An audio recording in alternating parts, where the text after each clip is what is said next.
안녕하세요. 저는 결혼을 한 지 3년 만에 이혼을 하게 된 30대 후반 여자입니다. 현재 어느 한적한 시골에서 어르신들의 사랑을 한몸에 받고 있는 간호사이기도 하고요. 요즘같이 평화롭고 마음의 여유가 넘치는 날들을 보내고 있노라면 제가 그런 일을 겪고 이혼을 했다는 사실을 잊고 살곤 하는데요. 저도 사연을 보내시는 분들처럼 경험하지 않았으면 좋았을 일들을 경험하고서 이혼을 하게 되었습니다. 다들 그러하듯 처음부터 남편이 그런 인간은 아니었습니다. 그런 인간인 것을 진작 알았다면 저 역시 결혼 따위 하지 않았을 텐데 처음 남편은 참 좋은 사람이었어요. 그런 다정했던 남편과 처음 만나게 된 것은 소개팅이었어요. 그것도 다름 아닌 시숙의 소개로 만나게 되었죠. 당시 전 지금처럼 간호사로 일하고 있었고 시숙은 제가 일하던 병원에서 페이닥터로 일하고 있었죠. 평소 저를 좋게 봤던 시숙이 남동생을 소개해주겠다고 했고 거절하기 곤란했던 저는 맛있는 밥이나 먹고 오자는 가벼운 생각으로 소개팅을 나가게 되었습니다. 안녕하세요. 저는 박시훈입니다. 반가워요. 네, 안녕하세요. 저는 김성아예요. 날씨가 많이 춥죠? 이거 손난로인데 충전해서 계속 쓰시면 돼요. 제가 써보니까 좋아서 성아씨 드리려고 같은 걸로 사서 가지고 왔어요. 소개팅 기념 선물입니다. 네? 어머, 저는 아무것도 준비 못했는데요. 괜찮아요. 사실 형 병원에 갔을 때 성아씨 보고 반해서 제가 소개해달라고 졸랐어요. 형이 계속 아무 말도 없길래 당연히 거절하신 줄 알고 포기했었는데 이렇게 나와주신다고 할 때 너무 기뻤습니다. 그래서 준비한 선물이에요. 나와주셔서 감사하다고요. 그렇게 건네받은 손난로는 너무 따뜻했어요. 따뜻한 손만큼 그날의 분위기는 내내 따뜻했고 즐거웠습니다. 남편은 대화를 나누면 나눌수록 좋고 따뜻한 사람이란 생각이 들었고 그렇게 여러 번 만나보게 되었어요. 만나면 만날수록 더 마음이 가던 남편과 전 연애를 시작하게 되었고 2번의 봄이 지나가던 어느 날 결혼까지 하게 되었습니다. 참고로 시숙은 비혼주의라 저희라도 먼저 빨리 결혼하라는 분위기였거든요. 다들 축복해주는 분위기에서 결혼식을 마칠 수 있었어요. 그렇게 몇 년 참 행복했던 것 같아요. 싸우기도 많이 싸웠고 그만큼 슬기롭게 현명하게 화해하는 방법도 터득하게 되었죠. 그래서인지 다툼이 있다고 해도 기분이나 감정이 상하는 일은 없었는데 그런 저희에게도 큰 다툼거리가 다가오고야 말더라고요. 그 다툼의 시작은 시모였어요. 당시 시댁엔 큰일이 생겼습니다. 그건 바로 시부가 돌아가신 것이었는데요. 갑작스럽게 시부가 쓰러지시게 되었고 몇 번의 수술을 받으셨지만 결국 운명을 달리하시고야 마셨습니다. 갑자기 혼자가 된 시모는 많이 힘들어했고 시부와 함께 살던 집에선 도저히 혼자 살 수가 없다며 무작정 짐을 싸들고 저희 집으로 와버리는 일이 일어났어요. 물론 상의도 연락도 없었죠. 어머님, 갑자기 무슨... 이 짐은 뭐예요? 나 도저히 그 집에서 지낼 수가 없어서 이렇게 왔어. 집 구하는 대로 다시 나갈 테니 잠시만 여기서 지내마. 처음엔 우리 장남한테 가려고 했는데 거긴 내가 지낼 방도 마땅치 않고 그렇다고 다 큰 아들이랑 한 침대 쓸 수도 없어서 말이다. 잠시만 지내도 괜찮지? 내가 계속 영감 생각이 나서 그래. 이렇게까지 말하는데 딱 잘라 안 된다는 말이 나오지 않더라고요. 거기에다 금방 나간다고 하니 잠깐은 충분히 모실 수 있다 싶었어요. 네? 아, 네, 그럼요. 들어오세요. 연락이라도 주셨으면 저희가 모시러 갔을 텐데요. 아니야. 내 2달이 멀쩡한데 나 혼자 오면 되지 뭐. 그리고 연락하고 말고 할 정신도 없었어. 계속 울기만 하다가 이러다 나도 큰일 나겠다 싶어서 바로 짐 싸서 나와버렸거든. 그나저나 내가 저 작은 방 쓰면 되지?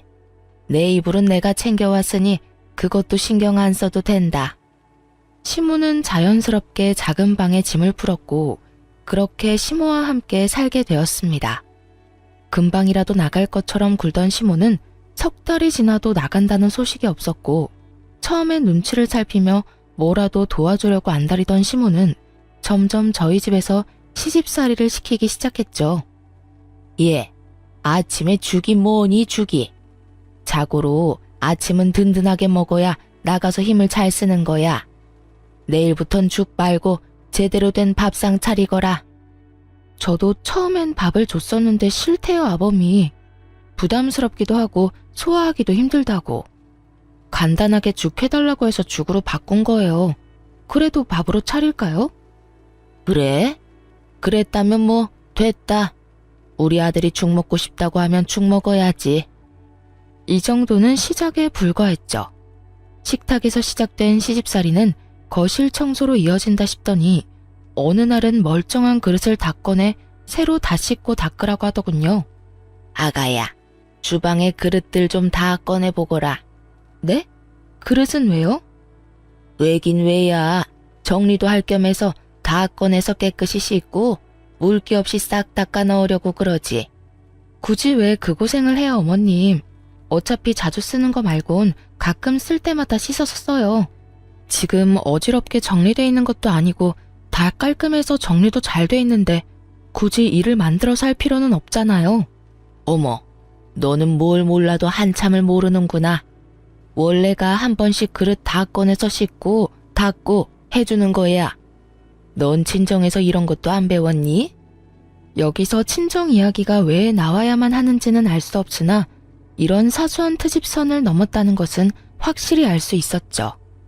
이 일을 그냥 귀찮아서 그리고 다투기 싫어서 그냥 넘겼다간 앞으로 제 생활 역시 생각보다 많이 고달파질 거라는 것까지도 말이에요. 그래서 전 시집살이를 시키려고 애쓰는 시모에게 확실히 본때를 보여주기로 했어요. 어머님, 제가 잘못을 저지른 것도 아니고 이런 상황에 친정 이야기 그런 식으로 꺼내시면 저도 기분 나빠요. 그리고 그릇이 한두 세트도 아니고 어느 세월에 언제 다 꺼내서 씻고 닦아요? 정 그렇게 찝찝하시면 저 식기세척기 하나 사주세요.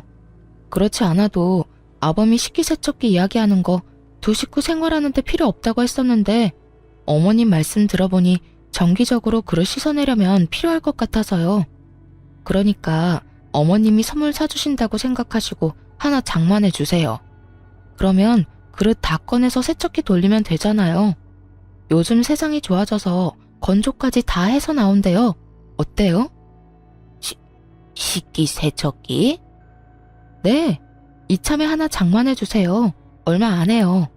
100만 원은 넘을 거고 200만 원은 안 되는 걸로 잘 골라볼게요. 200만 원? 예, 그냥 둬라. 무슨 그릇 하나 씻겠다고 그 돈을 써? 됐어. 요즘 애들은 뭐든 다 돈으로 해결하고 들어서 문제야. 다 사람 손이 가야 깨끗한 법인데. 에이, 어머님, 요즘엔 기계가 얼마나 좋아졌는데요.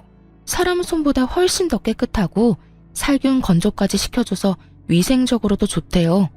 말 나온 김에 알아볼까요? 요즘엔 인터넷 주문도 잘 돼 있어서 굳이 매장 갈 필요도 없는데. 됐다니까. 그냥 꺼내지 마. 쓸 때마다 하나둘 씻으면 되지. 이상한 소리 하지 말고 밥이나 하거라. 밥 때도 아닌데 시모는 밥을 하라며 상황을 모면하려고 했고 전 그런 시모에게 그저 미소를 지어 보였죠. 제가 참지 않고 입을 떼기 시작하자 시모와 제 사이는 점점 틀어지기 시작했고 전 결국 남편에게 닥달을 하게 되었어요. 여보, 어머님 집은 알아보고 있는 거야? 집? 그럼 열심히 알아보고 있지. 그런데 마땅한 곳이 없네? 그런데 갑자기 집은 왜? 갑자기는 무슨 갑자기야. 금방이라도 나가실 것처럼 집으로 다짜고짜 밀고 들어오신 게 언젠데. 온다 간다 말이 없으니까 물어본 거지. 그렇지 않아도 불편한데 요즘엔 어머님께서 사사건건 다 뭐라고 하셔서 너무 힘들다고. 진짜 이해가 안 돼. 그렇게 내가 불만이시면 이 꼴 저 꼴 보지 말고 나가시면 되잖아. 어머님이 돈이 없으신 것도 아니고 집 처분한 돈 가지고 계실 거 아니야. 그렇지. 그나저나 엄마가 왜 그러지? 당신한테 많이 잔소리해? 많이 정도가 아니야. 매번 똑같이 간을 하는데 어느 날은 짜다고 혼내고 어느 날은 싱겁다고 혼내신다고. 들어가는 간은 매번 똑같은데 그것뿐인 줄 알아? 기껏 다 정리한 수건을 다 꺼내서 다시 빨라고 하지를 않나. 스팀 청소까지 다 해서 먼지 한 톨 없는 거실 바닥을 걸레로 다시 닦으라고 하시질 않나. 이제 알겠지? 내가 얼마나 힘들고 고단할지. 이야, 우리 엄마 심했네. 내가 상황 보고 한마디 할 테니까 조금만 더 참아줘, 응? 참는 게 문제가 아니라 얼른 집 구해서 나가게 하시라고. 이미 감정이 상할 대로 상하고 있는데 당신이 한마디 한다고 뭐가 달라지겠어? 그냥 따로 사는 게 서로를 위하는 길이야. 알겠어? 알겠어. 알겠으니까 화 좀 풀고 조금만 더 기다려줘. 집 알아보고 계신다니까 곧 나가실 거야. 남편은 제 눈치를 살피며 하는 둥 마는 둥 성의 없는 대답을 했고 전 그런 남편에게 시모에게만 맡기지 말고 남편도 나서 집을 알아보라는 말을 하곤 대화를 마무리 지었어요. 그렇게 이제나 저제나 시모가 나가는 날만 기다리던 어느 날 주방에서 뒷정리하던 저를 불러 앉힌 시모의 입에서 아주 기막힌 말들이 나오더라고요. 예, 너 그거 빨리 마무리하고 네 아주버님 집에 좀 다녀오거라. 비밀번호는 내가 알려주마. 네? 아주버님 댁은 왜요? 가서 청소도 좀 해주고 밑반찬도 좀 해주고 와. 노총각 혼자 사는 꼴 뻔하지 않겠어? 내가 여기서 따뜻한 밥 먹을 때마다 우리 장남 걱정되어서 밥이 어디로 넘어가는지 모르겠어. 그러니까 네가 가서 청소도 깨끗하게 좀 해주고 먹거리도 좀 해놓고 오거라. 하는 김에 우리 아들은 고기 좋아하니까 갈비찜 같은 것도 좀 해서 넣어두고 한 끼 분량으로 소분해서 당장 먹을 건 냉장고, 아닌 건 냉동실에 넣어두고 말이다. 밥이 안 넘어가기는 끼니 때마다 고봉밥을 먹은 것이 기억도 나지 않는 것인지 잘도 졌다는 소리를 하더라고요. 그리고 밥이 안 넘어가면 본인이 직접 해주면 되는 일 아닌가요? 가족끼리 돕고 살고 혼자 사는 시숙 돕는 건 저도 좋은 일이고 충분히 베풀 수 있는 호의라고 저도 생각해요. 그러나 시모가 저에게 말하는 투는 저를 그냥 부려먹는 사람으로 여기는 것이 분명해 보였고 그런 행동에서 저는 호의 따윈 베풀 필요가 없다는 생각이 들었습니다. 어머님, 저는 그렇게까지 하고 싶지 않아요. 제가 왜 거기까지 가서 집안일을 해줘야 해요? 왜라니? 가족끼리 돕고 사는 건 당연한 거 아니니? 그리고 너 내 아들이랑 어떻게 결혼까지 하게 됐니? 다 우리 장남이 소개해줘서 결혼까지 하게 된 거 잊었어? 좋은 남편도 만나게 해줬는데 그 정도는 당연히 해야 했던 거야. 말이 나왔으니 하는 말인데 너 정말 해도 너무 무심한 거 아니니? 다른 사람도 아닌 너희 결혼까지 하게 만들어준 사람인데 너희만 행복하게 살면 끝이니? 나 같으면 누가 시키지 않아도 스스로 나서서 반찬도 해다주고 청소도 해주고 했을 텐데 어쩌면 그렇게 생각이 없는지 말이야. 어머님, 저랑 아범 만나게 된 건 아범이 저 소개해달라고 아주버님한테 조르고 또 졸라서 만나게 된 거고요. 설사 아주버님이 저희 결혼에 큰 도움을 주셨다고 한들 제가 그 집안일까지 해줄 필요는 없다고 생각해요. 제가 남편하고 살고 싶어서 결혼한 거지 아주버님 살림까지 살아주려고 결혼한 건 아니지 않겠어요? 그러니까 그렇게 정 아주버님이 걱정되시면 어머님이 직접 가서 하세요. 아니, 왔다 갔다 고생할 필요 없이 어머님이 그 집으로 들어가셔서 사시면 되겠네요. 그쵸? 그쯤 되니 시모가 섭섭해하든 말든 시모의 감정과 상관없이 입이 움직이더라고요. 제가 남편을 사랑해서 남편과 살고 싶어 결혼을 한 것인지 시숙의 가정부 노릇이나 하려고 한 결혼은 아니었으니까요. 시모는 제 말에 할 말을 잃었는지 제가 시숙집으로 가라는 말을 트집잡아 노발대발 화를 내기 시작하더군요. 너 지금 말 다 했니? 날 무시해도 유분수지 네가 뭔데 나를 오라가라 명령질이야. 이게 오냐오냐 해줬더니 아주 시부모 무서운 줄 모르고 너희 친정에서 이렇게 하라든? 어른한테 이래라 저래라 설교짓이나 하면서 무례하고 버르장머리 없게 굴라고 가르쳤냐 이 말이다. 그러는 어머님 친정에선 남의 집 귀한 딸인 며느리를 이 집 저 집 하녀 노릇까지 시키라고 가르쳤어요? 아니면 어머님 말씀대로 저를 무시해서 이러는 건가요? 아니고서야 어떻게 말도 안 되는 이유를 갖다 붙이면서 거기까지 가서 집안일을 하라고 하세요? 부탁을 하셔도 고민될 판국에 완전 막무가내식으로 사람을 그렇게 이래라 저래라 하면 저도 사람인데 하고 싶은 마음도 사라지지 않을까요? 내가 언제 널 무시했다고 그러니? 난 그저 우리 장남이 걱정되어서 네가 좀 도와줬으면 하는 뜻에서 한 말이지. 너 그렇게 사람 오해하고 그러면 못 쓴다. 저도 마찬가지예요. 어머님이 절 무시해서 그런 말을 한 게 아니듯 저도 어머님 무시해서 아주버님 댁으로 가시라고 한 말 아니라고요. 전 그저 어머님이 아주버님 걱정에 밥이 입으로 들어가는지 코로 들어가는지 모른다고 하시니 그럴 바엔 아예 아주버님 댁으로 가는 게 맞다고 생각했을 뿐이에요. 왔다 갔다 차비도 아끼고 사랑하는 장남 곁에서 마음껏 챙겨줄 수 있으니 여러모로 좋다고 생각했을 뿐이라고요. 시모는 제 말에 할 말이 없는지 저를 가자미 눈으로 쏘아보며 건방지다, 버르장머리가 없다 등 비난하는 말들을 중얼거리고 있더라고요.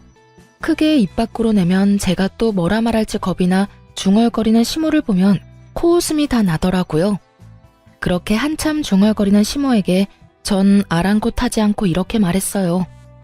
말이 나왔으니까 하는 말인데 어머님 집은 구하고 계세요? 벌써 반년이 다 돼가는데 소식이 없으셔서요. 저 사실 남편 뒷바라지 하는 것도 힘든데 어머님과도 이런 식으로 계속 부딪히는 거 힘들어요. 어머님이 언제부턴가 저 마음에 안 들어 하시는 거 저도 다 느껴져서 마음도 아프고요. 시모는 이야기가 집으로 전개될지는 꿈에도 몰랐다는 표정으로 절 보고 있더라고요. 눈만 껌뻑껌뻑. 어떻게 해야 이 난관을 헤쳐나가지 하는 마음의 소리가 들리는 듯해 웃음이 비집고 나올 것만 같았어요. 제가 시모와 한평생 살겠다고 하고 모시고 사는 것도 아니고 잠깐만이라는 전제 조건 아래 잠시 모시고 사는 것뿐인데 어쩌면 저리도 멍청하게 제게 시비란 시비는 다 걸 수 있는 것인지 저는 이해가 되지 않더군요. 이럴 땐 잘 보이려고 애쓸 필요까진 없더라도 적어도 함께 사는 사람 대 사람으로 상호 존중 정도는 해줘야 하는 거 아닌가요?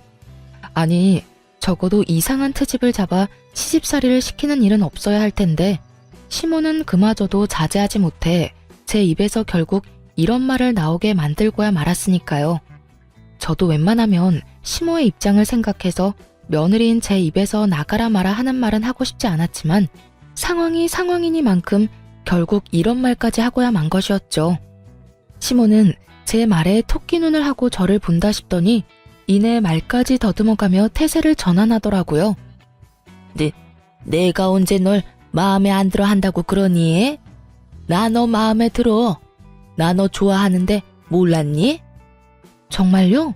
전 요즘 계속 작은 일에도 크게 짜증도 내시고 자꾸 이런저런 일 시키시는 것 같아서 저 미워하는 줄 알았어요.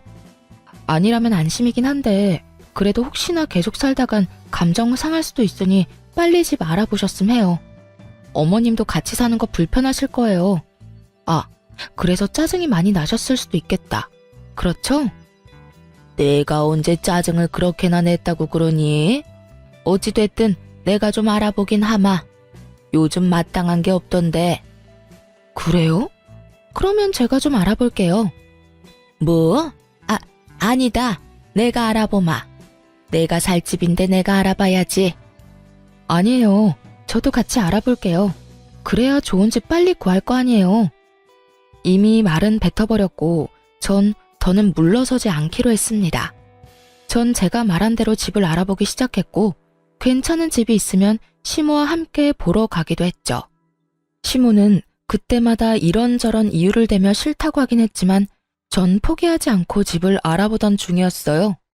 그렇게 저에게 이리저리 끌려다니며 집을 보던 시모는 도저히 안 되겠다 싶었는지 남편에게 있었던 일을 다 전했던 듯 하더군요. 남편이 저를 설득하기 위해 나섰으니까요.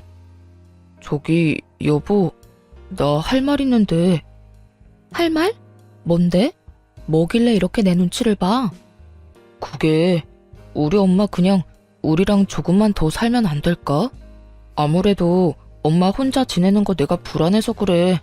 평생 살자는 거 아니고 엄마 마음이 조금만 더 안정될 때까지만 살자. 때가 되면 내가 나서서 엄마 내보낼게. 그러니까 당신이 조금만 더 이해해주면 안 될까? 절대 안 되는 거 알지? 1년이 2년 되고 2년이 20년 되는 법이야. 지금도 봐. 길어도 한두 달이면 될 거라고 해놓고 벌써 1년이 다 돼가고 있다고. 어쨌든 난 절대 싫어. 그렇게 싫다고만 하지 말고 조금만 좋게 생각해줘. 우리 엄마가 민폐만 되는 건 아니잖아. 살림도 도와주고 청소도 그렇고 여러모로 당신한테도 도움되지 않아? 뭘 몰라도 한참 모르는 남편놈은 가정에도 전혀 관심이 없다는 걸 자기 입으로 증명하고 있더라고요. 시모가 저에게 도움이 된다는 기가 막히고 코가 막히는 말을 듣고 있는데 정말 그야말로 우라가 다 치밀어 오르더라고요. 도움? 도움이라고 했어? 당신 도움이라는 단어 뜻을 몰라? 왜? 아니야? 도움은 개뿔. 어머님, 나한테 뭐까지 시킨 줄 알아?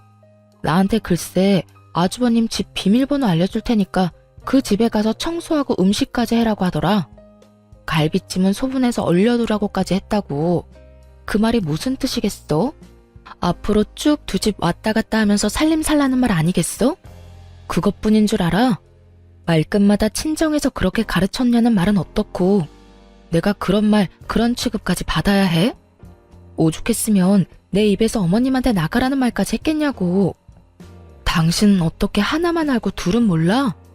이때껏 참아온 내 입에서 어머님 나가라는 말까지 나왔으면 그 상황이 어땠을지 상상이 안 가? 전 숨도 쉬지 않고 시모와 있었던 일을 쏟아냈고 남편은 몰랐던 사실에 당황한 듯 움찔거리더라고요. 하지만 그것도 인해 불쌍한 표정을 지으며 저를 설득하려 애썼어요. 그랬어? 나는 몰랐어. 엄마가 그런 이야기는 안 해서. 내가 미안해. 그런데 여보, 당신도 알다시피 우리 엄마가 너무 큰일을 겪기도 했고 그래서 엄마가 불안정한 상태야. 그래서 당신한테도 그런 말도 안 되는 트집을 잡는 것 같기도 하고 말이야. 내가 잘 말해볼 테니까 조금만 더 같이 살자. 응? 당신한테는 미안한데 난 싫어. 이대로 같이 살다간 나랑 어머님 진짜 되돌릴 수 없을 만큼 서로 감정만 상할 거라고. 그때 가서 진작 따로 살 걸 하면서 후회하는 것보다 지금 결단 내리는 게 맞는다고 생각해. 그러니까 당신도 그만하고 집이나 알아봐. 끝까지 제가 안 된다고 하자 남편은 더는 설득할 말이 없었는지 화를 내며 나오는 대로 말을 하기 시작하더라고요. 당신 진짜 너무하는 거 아니야? 내가 이렇게까지 부탁하면 들어줄 수도 있는 거잖아. 막말로 우리 엄마 저대로 혼자 내보냈다가 우울증이라도 걸리면 당신이 책임질 거야? 책임질 거냐고. 그 책임을 왜 나한테 물어? 할 말 없으니까 이상한 말로 억지 부리지 좀 마. 그런 식이면 나도 지금 어머님 때문에 우울증 걸릴 것 같은데 나 우울증 걸리면 어머님이랑 당신이 책임져 줄 거야? 그런 거 아니잖아. 당신이 왜 우울증에 걸려? 그리고 지금 우울증 걸리지도 않았잖아. 당신이랑 우리 엄마는 다르지. 그러는 어머님이 왜 우울증에 걸려? 어머님도 지금 우울증에 걸리지도 않았잖아. 한 채 다른 점이 없으니까 계속 같은 말 시키지 말고 집이나 알아봐. 알겠어? 여보, 난 진짜 이제 어머님 때문에 스트레스 받는 것도 싫고 매일같이 괜한 일로 힘 빼는 것도 싫어. 그러니까 이 이야기는 이제 그만하자. 그래, 일단 알겠어. 남편은 결국 저의 완강한 태도에 알겠다고 했고 그렇게 이 문제는 여기서 일단락되는 거라고 생각했습니다. 하지만 이러한 제 생각은 아니란 생각이었더라고요. 생각지도 못한 문제가 저에게 다가왔으니까요. 한바탕 소란이 일어나고 난 후 며칠이나 흘렀을까요? 남편과 시모가 저에게 할 말이 있다며 잠시 앉아보라고 하더라고요. 저는 남편과 시모의 맞은편에 앉았고 제가 자리를 잡으니 두 사람은 제 눈치를 살피며 이야기를 시작했어요. 저기 아가, 그게 말이다. 내가 이사를 나가고 싶어도 나갈 수가 없어. 집 처분한 돈 우리 장남 다 줘버렸어. 네? 그게 무슨 말이에요? 말 그대로야.